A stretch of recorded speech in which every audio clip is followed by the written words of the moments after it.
আজ আমি তোমাদের বলবো গেমিং ভিডিও বানিয়ে ইউটিউব চ্যানেল কিভাবে গ্রো করা যায়।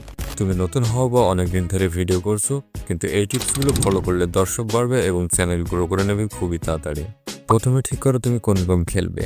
একসাথে 4-5টা গেমে হাত দিলে দর্শক বিভ্রান্ত হয়। এক বা দুইটা গেমের দিকে ফোকাস করো, যেমন শুধু ফ্রি ফায়ার বা পাবজি, বা হতে পারে মাইনক্রাফট। এতে নির্দিষ্ট দর্শক তৈরি হবে যা প্রতিটা ভিডিও দেখবে দর্শক। গেমিং ভিডিও হলে শুরুতে 5 থেকে 10 সেকেন্ডের মতো দর্শক ধরতে হবে, যেমন মজার কোনো ঘটনা বা অদ্ভুত কোনো গ্লেস। এ সমস্ত প্রথমে ভিডিওতে দিলে দর্শক শেষ পর্যন্ত ভিডিও দেখবে। দর্শক শুধু গেম দেখে না, সে মজা বা ইমোশনও খোঁজে। তাই এডিটিংয়ে মেম টেক্সট, সাউন্ড ইফেক্ট যোগ করো।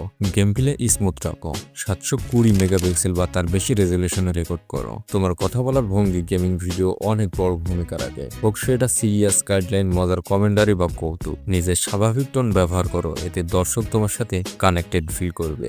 ভিডিও যত ভালো হোক, যদি থাম্বনেল ও টাইটেল চোখে না লাগে, কেউ ক্লিক করবে না।